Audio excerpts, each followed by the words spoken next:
Bienvenue à toutes et à tous, on est ensemble pendant 8 minutes pour faire le point sur l'actualité près de chez vous. L'actualité, souvenez-vous, c'était il y a quelques mois le souhait du président de la République de réformer le permis de conduite.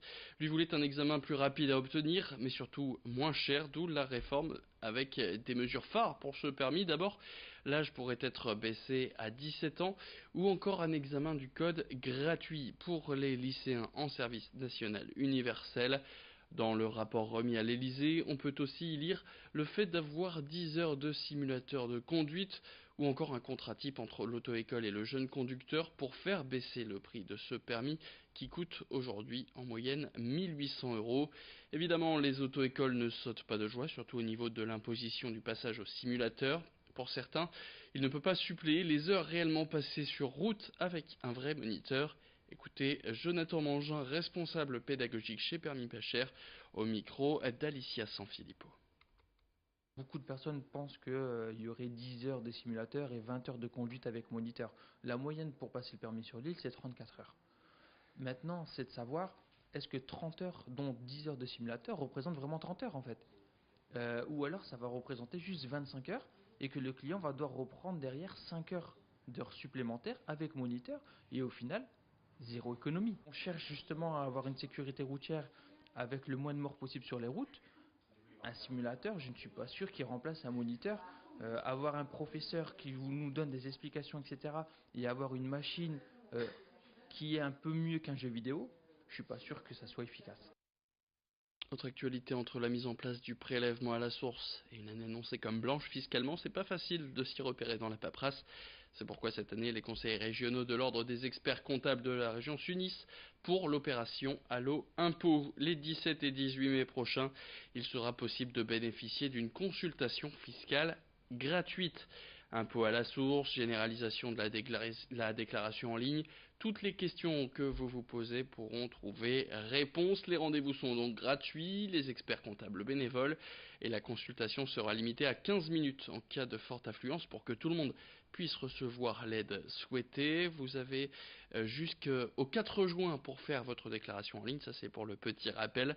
Donc pour rencontrer un expert comptable, ça se passe donc avec l'opération Allo Impôt, que ce soit en vrai ou par téléphone, comme vous allez pouvoir l'entendre tout de suite dans cette interview signée Margot Sailly.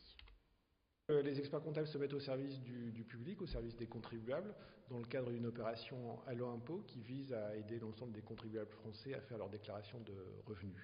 C'est une opération qui se déroule essentiellement par téléphone du 16 au 23 mai, où les contribuables peuvent appeler au 08000 65342 et ils auront toute la journée de 8h à 20h un expert comptable disponible pour répondre à l'ensemble de leurs questions, pour les aider à remplir leur déclaration de revenus.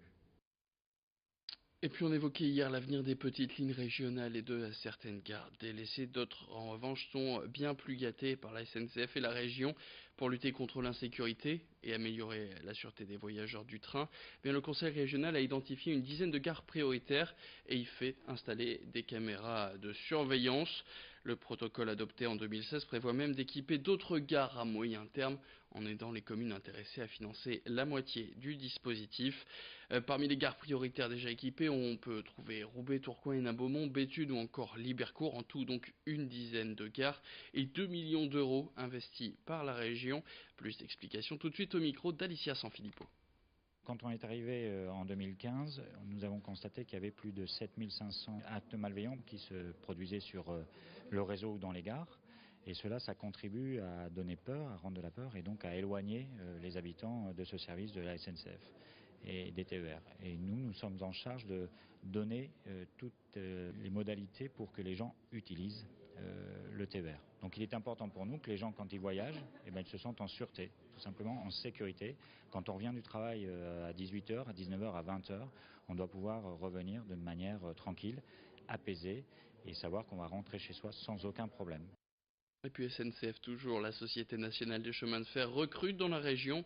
Une grande opération dure toute la semaine pour faire découvrir au grand public les près de 400 métiers que compte la SNCF. En son sein, jusque vendredi, plusieurs visites sont organisées dans la région, visites où sont notamment présentés les fameux simulateurs qui servent d'entraînement aux pilotes de TGV professionnels et d'habitude interdits au grand public.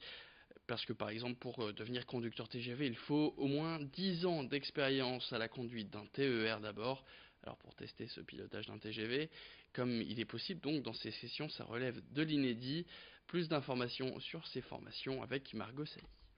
Ici, on est sur un site à Lille pour le simulateur de conduite.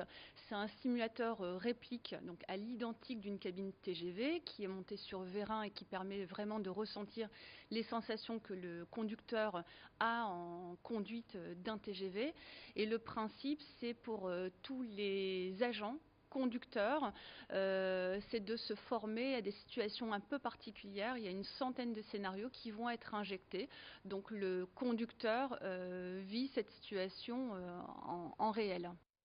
Et puis on revient sur la saison incroyable que vit le LOSC cette année pour terminer cette édition.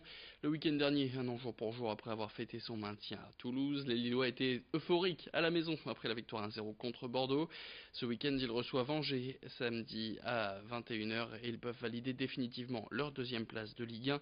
Mais la question qui reste dans toutes les têtes, à quoi va ressembler la prochaine année? Eh bien on sait que Nicolas Pepe va partir, Thiago Mendes et Adama Soumaro devraient eux aussi quitter le domaine de Luchin, mais y aura-t-il d'autres départs et qui pour les remplacer? Florian Soudin, responsable pour planetlille.com, revient sur les pistes évoquées ces derniers jours, notamment le milieu de terrain Jean-Michel Seri, aujourd'hui à Fulham. C'est des premières pistes qui sont intéressantes, c'est des joueurs qui sont confirmés en Ligue 1. Alors je pense qu'aussi le LOSC aura besoin quand même d'avoir des joueurs cadres dans cette équipe. Cette année, ce qui a quand même bien fonctionné, c'est l'association de cadres et de jeunes. La défense, notamment avec Font, qui a apporté quand même énormément de maturité. On pense aussi à Loïc Rémy, qui a été efficace dans cette dernière partie de saison, qu'ils ont apporté aussi énormément dans le vestiaire, cette maturité, le fait aussi de ne pas s'emballer sur les objectifs, etc. Il y a eu un gros travail qui a été mené cette année là-dessus. Je pense que le LOSC doit continuer de la même manière pour la saison prochaine. Et là, il y a un enjeu là-dessus. J'espère, moi, à titre personnel, d'avoir quand même un joueur d'expérience qui a aussi joué l'Europe. On verra donc ça, le mercato ouvre très rapidement ses portes, c'est la fin de cette édition, merci à toutes et à tous de l'avoir suivi. Tout de suite, la météo, le retour de l'actu, c'est dans le prochain quart d'heure.